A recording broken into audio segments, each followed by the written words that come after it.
In the UK, more than 700 people per day are diagnosed with type 2 diabetes, a diet and lifestyle-based disease that costs the NHS a whopping £14 billion per year.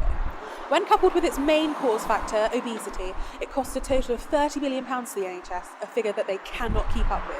The NHS recommends that adults should have no more than 30 grams of sugar per day. But this is really difficult when you factor in that a single can of Coke that has 330 mils in contains more than 39 grams of sugar, just instantly taking them over their daily allowance. So I'm going to ditch the good stuff for a month to see how I fare.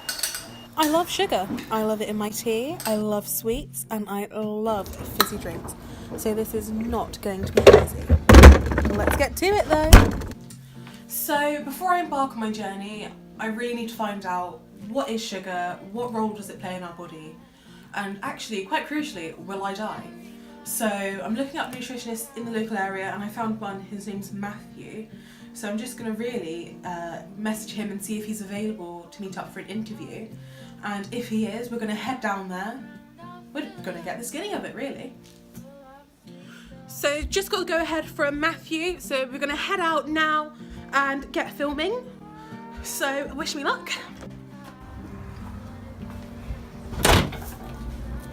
I'm on my way to see a nutritionist.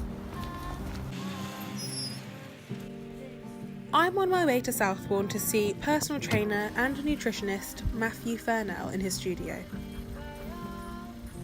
I think it's a really good idea to see Matthew because he'll be able to give me a clearer idea of the role sugar plays in our bodies as well as in our diet.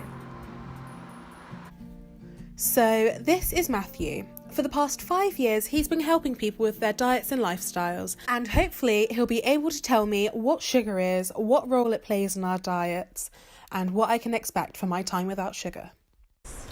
So sugar is a carbohydrate, and carbohydrates are kind of one of our energy macronutrients. So we need carbohydrates for energy. I'm burning them right now talking to you. If I was to do high intensity exercise, P90X for example, I'd be using a lot of carbohydrates during that exercise to burn for energy. So that is the role of carbohydrates. Sugar works in a similar way in that if I was to consume some sugar and do some exercise, I would be using the glucose from that sugar as fuel. So it has a role, but the predominant thing to look at is that carbohydrates have a role in our diet and that added sugar is not actually essentially needed. It just tastes so good, it's why a lot of us eat so much of it, too much of it arguably. Is sugar dangerous and addictive? I can't say it's an addictive substance. Is it dangerous? Absolutely, because a lot of us eat too much. Too much sugar can lead to, well, the onset of type 2 diabetes, weight gain, and a lot of other metabolic problems. So we should absolutely monitor how much sugar is going in our diets. On my way home from my interview with Matthew, I was thinking of the month ahead. I was very, very nervous. But tomorrow is where it begins. Good night.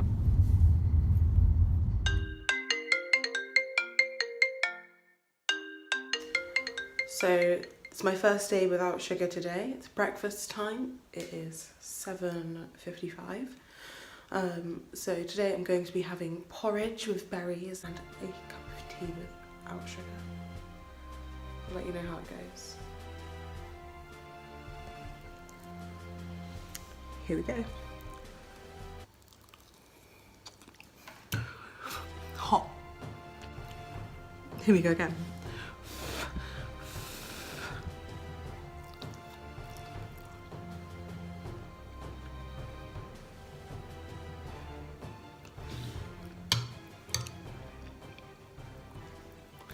Okay, not my favourite. It's not going to be a good day. So today was my first day sugar-free and it was pretty tough. I went to work today and there's one woman who always brings in sweets and biscuits. I love her, but it was so hard to stay away from them. But I did it. I don't know how long it's going to last.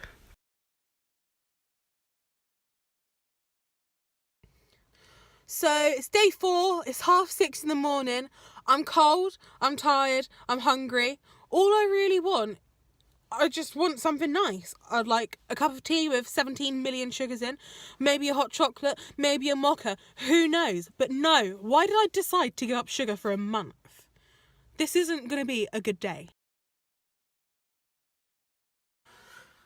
So it's day 8, also known as Friday. Meaning, should be going out and having a good time, but I'm going to go out and have a sober time. because alcohol contains a record amount of sugar. So instead of a rum and coke, I will be drinking just Diet Coke on its own, purely just because of sugar. But the benefit of this is I don't break my month without sugar. I still get to go out, get to save a lot of money, and I can drive myself home, so I do not have to get a taxi home. That, my friends, is winning.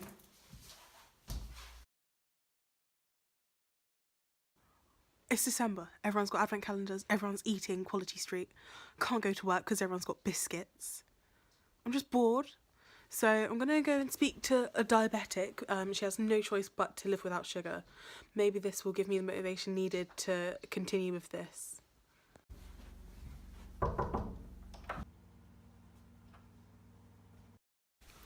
Gwen Story is a 60-year-old grandmother who gave up sugar 9 years ago after she was diagnosed with out-of-control type 2 diabetes. She has kindly let me into her home so we can discuss what giving up sugar means. So you've given up sugar completely, what's that like? It's really, really hard. Is it sustainable? It is sustainable to a degree, but it's very hard. I mean, you're giving up sugar out of choice. I have no choice. This is my life now, without sugar. I want to live. Just about to head off and give my friend Megan a lift. I haven't seen her since I started this journey because we always normally go out for like 5 guys or something bad together. So this should be interesting. So Amber, it's been 2 weeks without sugar now. How are you doing? Megan, it is so tough.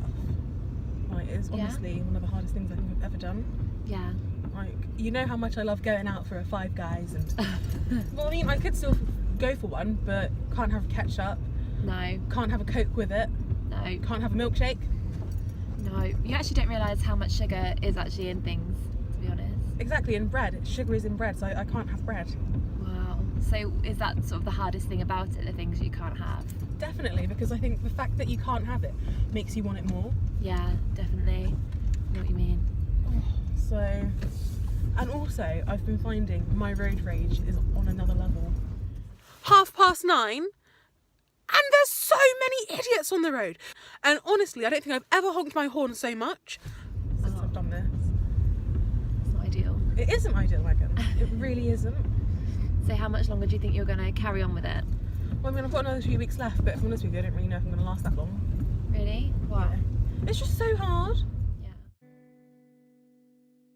I always knew giving up sugar was not going to be easy, but at this point in it, I'm just fed up. I really thought that I could go a whole month without sugar, but it turns out I really can't. It's been about 3 weeks now, well, 2 weeks, 6 days, about 4 hours, and I just cannot cope with it any longer. Life's really stressful without sugar. Sometimes you need a little pick-me-up, maybe a hot chocolate, maybe a chocolate bar. But I think people need to realise that everything needs to be consumed in moderation. No one wants to end up diabetic and not being able to have sugar at all. So I think this really needs to be considered, and I have considered it.